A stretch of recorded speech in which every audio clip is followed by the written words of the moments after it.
Okay hello everyone, this is the next video on vocabulary. और इस video में हम आगे क्या पढ़ने वाले हैं। We are going to learn more about the essential vocabulary. Already हमने काफ़ी सारे वीडियोस अपलोड कर दिए हैं जो कि आपको यूजफुल होंगे अपने अलग अलग एग्जाम की प्रिपरेशन में। So let's start this video number 16 on essential vocab. जो पहला वर्ड हम पढ़ने वाले हैं दैट इज प्लेसिबो। देखो, प्लेसिबो का मतलब क्या होता है। प्लेसिबो एक ना इफेक्ट का नाम है, एक दवाई का नाम है। अब a drug which has no physical effects उसको बोलते हैं प्लेसिबो। कई बार आपने देखा होगा कि डॉक्टर के पास पेशेंट जाता है तो ये बोलता है कि जी मेरा सिर दर्द कर रहा है। तो डॉक्टर क्या करता है, डमी मेडिसिन या खाली मेडिसिन दे देता है, कैप्सूल दे देता है। और वो दवाई लेने के बाद पेशेंट को लगता है कि मैं ठीक हो गया हूँ। तो इसको बोलते हैं प्लेसिबो है दवाई ये। रियल में डॉक्टर ने कोई दवाई दी ही नहीं, ये सिर्फ एक साइकोलॉजिकल था।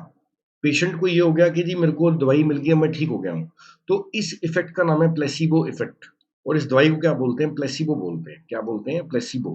Placebo effect and placebo.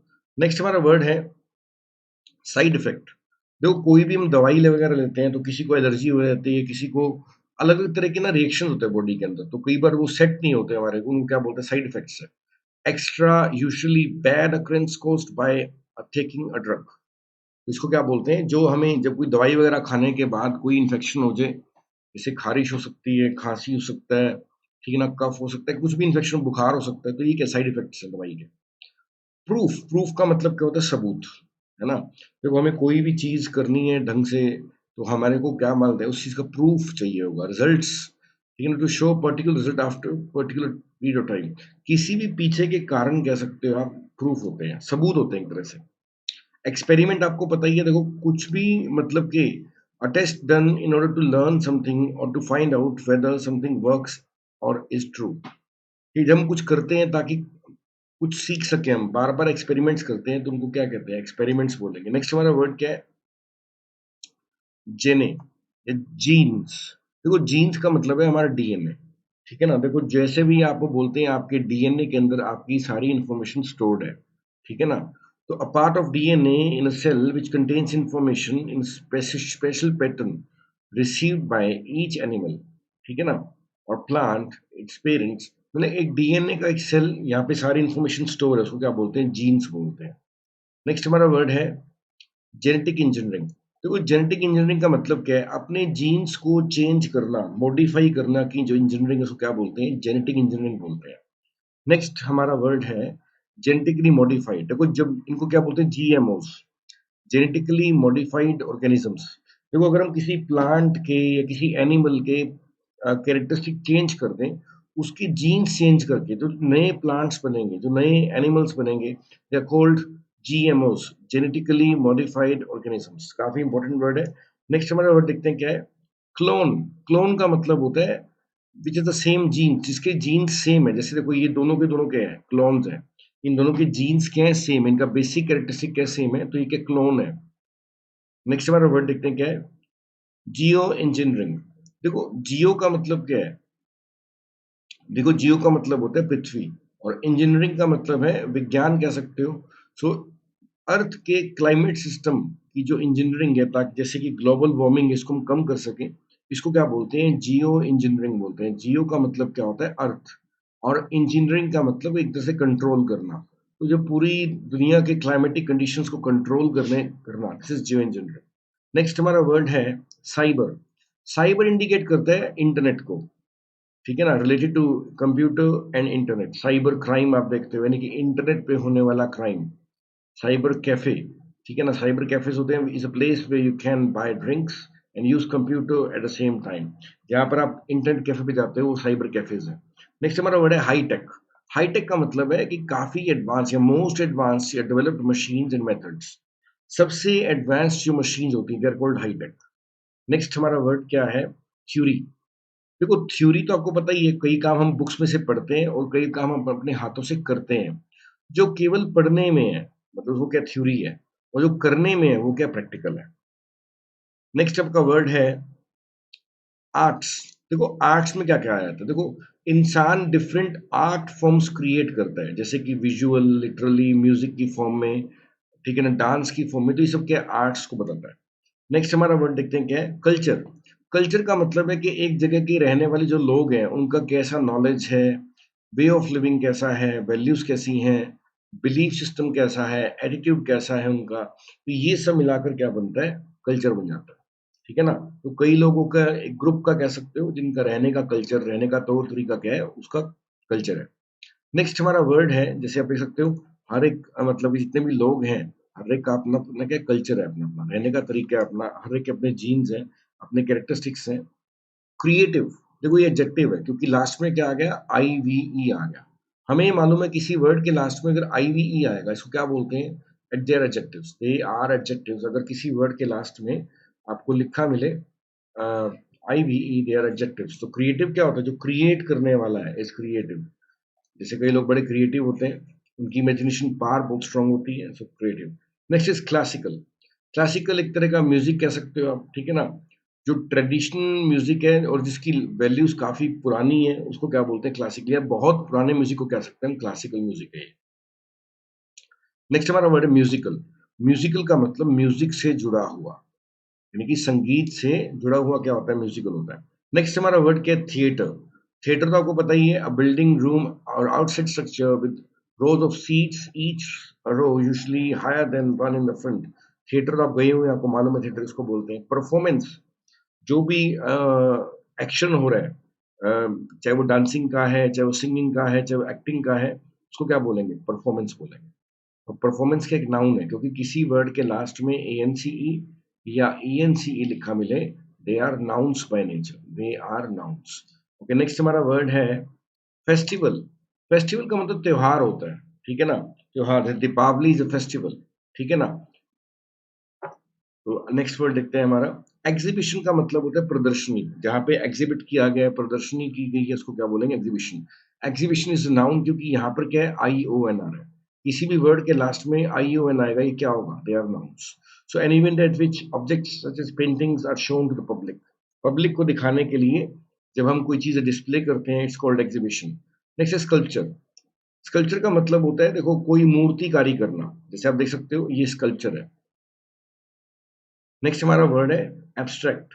Abstract का मतलब होता है किसी चीज का एक मोटा मोटा आइडिया, ओवरव्यू को कह सकते हो। किसी भी चीज का एक ओवरव्यू क्या होता है, उसका एब्स्ट्रैक्ट नॉलेज होता है। और एब्स्ट्रैक्ट नाउन्स क्या होते हैं, दे आर कॉल्ड भाववाचक संज्ञा। एब्स्ट्रैक्ट नाउन्स क्या होते हैं, दे आर कॉल्ड भाववाचक संज्ञा इन हिंदी। एब्स्ट्रैक्ट का मतलब होता है किसी चीज का एक ओवरव्यू, मोटा मोटा idea is abstract form. And abstract nouns are, जब जैसे हमारे मन के अंदर क्या है, अलग अलग भाव आते हैं, लाइक गुस्से का भाव आ गया, प्यार का भाव आ गया, ईगो का भाव आ गया, ये क्या है, they all are abstract nouns. Display करना होता है प्रदर्शनी में लगाना, डिस्प्ले करना, शोकेस करना, you can say a collection of or object or pictures arrange for people to look at, ताकि लोग देख सके, उसको क्या बोलते हैं, डिस्प्ले बोलते हैं। नेक्स्ट हमारा वर्ड क्या है, इंस्पायर्ड। देखो इंस्पायर करने का मतलब होता है किसी को इंस्पायर कर दिया आपने, यानी कि उसके अंदर आपने, to be filled with urge or ability to do feel something, specially to do something creative, कि किसी को इस फीलिंग से भर देना कि वो कुछ कर सकता है, इसको बोलते हैं इंस्पायर करना किसी को। नेक्स्ट है आर्ट इफेक्ट्स। देखो आर्ट इफेक्ट्स क्या है, जो कि एक व्यक्ति के द्वारा चीज बनाई जाती है, उसको क्या बोलते हैं, आर्ट इफेक्ट्स है, स्पेशली बाय हैंड। अगर किसी व्यक्ति ने कोई चीजें हाथ से बनाई है, they are called art effects, they are artefacts. और जो चीजें बनाने वाला व्यक्ति, उसको क्या बोलते हैं, आर्टिसन बोलते हैं, उसको क्या बोलते हैं, आर्टिसन। जैसे कोई कुम्हार है, कुम्हार क्या करेगा, मटके बनाएगा, ठीक है ना? तो कुम्हार तो क्या है, आर्टिसन है। कुम्हार क्या है, आर्टिसन। और मटका क्या है, आर्टिफैक्ट। मटका क्या है, आर्टिफैक्ट। नेक्स्ट हमारा वर्ड देखते हैं, कोरियोग्राफ। कोरियोग्राफ या कोरियोग्राफर कौन होता है, जो डांस सिखाता है, जो क्या करता है, डांस सिखाता है, उसको क्या बोलते हैं, कोरियोग्राफर बोलते हैं। जो अलग अलग डांस मूव्स बताता है, इज कॉल्ड कोरियोग्राफर। नेक्स्ट है न्यूक्लियर फैमिली। अकेली फैमिली, यानी कि जिसमें मदर, फादर और बच्चे हैं, इसको क्या बोलते हैं, न्यूक्लियर फैमिली बोलते हैं। जो मदर है, फादर है and their kids, it's nuclear family. Extended family का मतलब है जब सबके सब इकट्ठे रहते हैं, लेकिन ये ताया, चाचा, ये सब इकट्ठे रहते हैं, इसको क्या बोलते हैं, एक्सटेंडेड फैमिली है। सिंगल पेरेंट का मतलब है अगर किसी बच्चे की परवरिश एक ही पेरेंट कर रहा है, लाइक मदर अकेली या फादर अकेला, इसको क्या बोलते हैं? Single parent. नेक्स्ट है रिलेटिव्स। हमारे रिश्तेदार क्या होते हैं? रिलेटिव्स होते हैं, मामा, चाचा, ताया, ये सब रिलेटिव्स हैं। सिबलिंग्स क्या होते हैं? भाई और बहनों को क्या बोलते हैं? सिबलिंग्स बोलते हैं। यहाँ पे लिखा I have 3 siblings, 1 brother and 2 sisters. मेरे 3 भाई बहन हैं, एक भाई एंड 2 बहनें। एडोलेसेंट, एडोलेसेंट हमने वर्ड पढ़ा है, ये वर्ड बना है एडल्ट से। तो टीनेजर्स होते हैं, like from 13 to 19, this age group is called adolescent. Next है डिपेंडेंट्स, जो किसी पे निर्भर है, जैसे बच्चे क्या रहते हैं, अपने पेरेंट्स पे निर्भर रहते हैं, तो ये क्या है? डिपेंडेंट है। तो निर्भर, डिपेंड का मतलब होता है निर्भर रहना, और डिपेंडेंट कौन होता है? निर्भर रहने वाला क्या होता है? डिपेंडेंट होता है। अथॉरिटेरियन, अथॉरिटेरियन का मतलब होता है जो मतलब काफी सख्त है, जो दूसरे को आजादी नहीं देता, जो अपने हाथ में अथॉरिटी रखता है, अपने हाथ में कमांड रखता है, उसको बोलते हैं। जो अपने हाथ में अथॉरिटी रखता है, यानी कि पावर रखता है, दूसरे को इतनी आसानी से फ्रीडम नहीं देता, उसको बोलते हैं अथॉरिटेरियन है। नेक्स्ट हमारा वर्ड है स्ट्रिक्ट। आपको मालूम ही है, सख्त। जैसे कई बार प्रिंसिपल होते हैं, हमारे टीचर्स होते हैं, दे स्ट्रिक्ट बाय नेचर। तो स्ट्रिक्ट का मतलब क्या होता है? सख्त। नेक्स्ट है बर्थ कंट्रोल। बर्थ कंट्रोल या कंट्रासेप्शन। कंट्रासेप्शन का मतलब होता है अलग अलग तरीके जो कि अपनाए जाते हैं to prevent a women becoming pregnant, कि एक फीमेल प्रेग्नेंट ना हो। तो इसके लिए जो अलग अलग मेथड्स हैं, देयर कॉल्ड कंट्रासेप्शंस। ठीक है ना? कॉन्ट्रासेप्टिव ड्रग्स भी आती हैं जो कि प्रेगनेंसी को रोकती हैं। नेक्स्ट हमारा वर्ड है बर्थ रेट। कितनी स्पीड पे बच्चे पैदा हो रहे हैं एक देश के अंदर, एक जगह के अंदर, वो उसका बर्थ रेट होता है। ऐसी डेथ रेट का मतलब है कितनी स्पीड पे लोग मर रहे हैं एक जगह के ऊपर, वो उसका डेथ रेट है। नेक्स्ट है ब्रिंग अप या अपब्रिंगिंग। ब्रिंग अप का मतलब या अपब्रिंग करने का मतलब होता है पालना पोसना, बड़े करना। काफी इंपॉर्टेंट वर्ड है ये। ब्रिंग अप का मतलब, जैसे मैं आपसे पूछता हूँ कि हु ब्रॉट यू अप, इसका क्या मतलब है? आपको किसने पाला पोसा बड़ा किया? तो ब्रिंग अप का मतलब पालना पोसना बड़ा करना। रेज करना भी क्या होता है? पालना पोसना बड़े करना, take care of a person, किसी का ध्यान रखना क्या होता है? रेज करना होता है। चाइल्ड डेवलपमेंट, बच्चों की डेवलपमेंट। बच्चे छोटे होते हैं, फिर बड़े, फिर बड़े, फिर और बड़े, फिजिकली, मेंटली, इमोशनली। तो डेवलपमेंट एक बच्चे की, चाहे वो बायोलॉजिकल है, चाहे साइकोलॉजिकल है, चाहे इमोशनल है, चाहे फिजिकल है, this is child development. Next है चाइल्ड केयर। केयर का मतलब परवाह होता है, बच्चे की परवाह क्या होता है? Child care. ठीक है ना? Care for children provided by the government, organisation or person. बच्चे की परवाह चाहे वो सरकार करे, चाहे वो कोई संस्था करे, चाहे कोई व्यक्ति करे। While parents are at work or away for another reason, जब माँ बाप पास में नहीं है, तो जो बच्चे की टेक केयर है, that is called child care. Divorce आपको पता ही है, अगर लीगल प्रोसेस है जिससे कि एक शादी खत्म हो जाती है, टू एंड अ मैरिज, इस legal process is called divorce. Separation का मतलब क्या होता है? अलग हो जाना, एक नाउन है। चाइल्ड निग्लेक्ट, देखो निग्लेक्ट का मतलब होता है अनदेखा करना। निग्लेक्ट वर्ड का मतलब क्या होता है? अनदेखा करना। एंड चाइल्ड इज बच्चा। आजकल पेरेंट्स क्या है, बहुत बिजी है अपने फोन्स के अंदर, अपने बिजनेसेस के अंदर, टाइम नहीं मिल पाता। सो चाइल्ड क्या होता है? Children, they are neglected by the parents. So जो बच्चों पे ना ध्यान देना, is this is called child neglect. Okay, next is dysfunctional family. देखो फैमिली तो हमारे को मालूम ही है, परिवार होता है। डिस इंग्लिश में नेगेटिव रूट है, किसी भी वर्ड में डिस लिखा मिलता है ना, ये नेगेटिव वर्ड्स होते हैं। फंक्शन का मतलब होता है काम करना। जो परिवार ढंग से काम नहीं कर सकता, यानी कि जो आपस में लड़ता रहता है, उसको क्या बोलते हैं? डिसफंक्शनल फैमिली है ये। Family where there is conflict, misbehaviour and often child neglect, जहां पर पेरेंट्स लड़ते रहते हैं, बच्चों की परवाह नहीं होती, ऐसे परिवार को क्या बोलते हैं? डिसफंक्शनल फैमिली बोलते हैं। Resulting in poor emotional and physical health, इससे क्या होता है? बच्चों का फिजिकल हेल्थ भी खराब होता है और इमोशनल हेल्थ भी खराब होता है। नेक्स्ट वर्ड है हमारा इमोशनल सिक्योरिटी। देखो हम सबको एक सिक्योरिटी चाहिए, यानी कि एक सुरक्षा कवच, यू कैन से, एंड इसको बोलते हैं इमोशनल सिक्योरिटी। ठीक है ना? टू फील हैप्पी, कि आप खुश फील करो, आप सिक्योर फील करो, from having enough love, acceptance and respect, कि आपकी रिस्पेक्ट मिले, आपको आपको लव मिले, आपको एक्सेप्टेंस मिले। So this is called emotional security. Well adjusted का मतलब है कि जो कि मतलब कि दूसरों के साथ अच्छे से एडजस्ट कर लेता है। ठीक है ना? या जो दूसरों के मुताबिक चलता है, उसको बोलते हैं वेल एडजस्टेड है। जो एडजस्ट कर लेता है दूसरों के साथ, उसको बोलते हैं well adjusted. Reasonable, responsible parent, जो पेरेंट अपनी सारी जिम्मेदारियां समझते हैं, they are called responsible parent. Having good judgement and the ability to act correctly when bringing up a child. एक बच्चे के बारे में सही से जजमेंट होना कि बच्चे को क्या चाहिए क्या नहीं चाहिए, और ठीक से वो काम करना ताकि बच्चे की देखभाल ब्रिंगिंग अप अच्छी से हो सके। ऐसे पेरेंट्स क्या होते हैं, रिस्पॉन्सिबल पेरेंट्स होते हैं।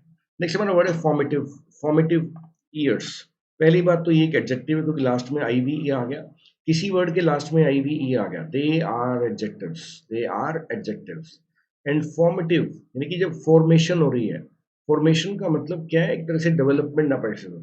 जब बच्चा डेवलप कर रहे हैं, जब छोटे बच्चे होते हैं लाइक दे बिलो 5 ईयर्स, तो वो उनके क्या फॉर्मेटिव ईयर्स हैं। उसके बाद भी रहते हैं क्योंकि मेन जो डेवलपमेंट होती है बच्चे की उम्र की, कहते हैं 6 साल तक ही बच्चा मेन डेवलपमेंट कर लेता है।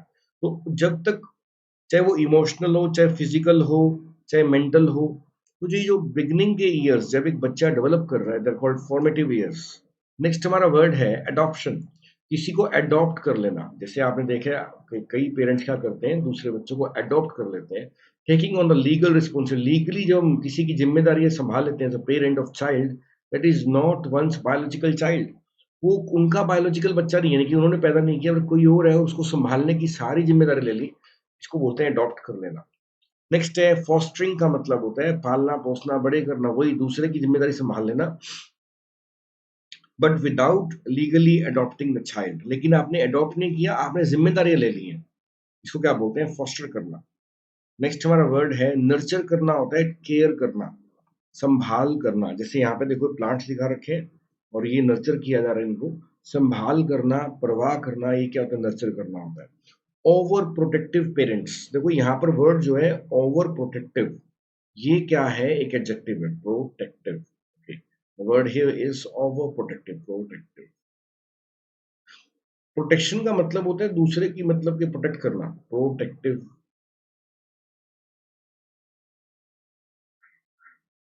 मैं दोबारा लिख देता हूँ, over protective parents.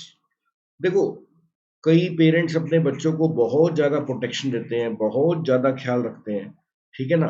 To much यानी कि too much protection is there, ठीक है ना। मीन्स इससे क्या है, बच्चा मतलब कि कमजोर, मेंटली कमजोर हो जाते हैं। ऐसे पेरेंट्स को क्या बोलते हैं, ओवर प्रोटेक्टिव पेरेंट्स बोलते हैं। और स्पॉइल चाइल्ड क्या होता है, बिगड़ा हुआ बच्चा। जैसे आप लड़की को देखो, इसकी आंखें देखो, ठीक है ना। जब पेरेंट्स का इंटेलिजेंस ओवर इंटेलिजेंस हो जाता है, तो ठीक है ना, उससे क्या होता है, बैड बिहेवियर हो जाता है। तो बच्चे कई बार ठीक से बिहेव नहीं करते। तो ऐसे बच्चों को है जिसको हम बिगड़े हुए बच्चे बोलते हैं, they are called spoiled child, they are called spoiled children. This is all in for this. आगे हम करेंगे नेक्स्ट वीडियो के अंदर। Okay, thank you.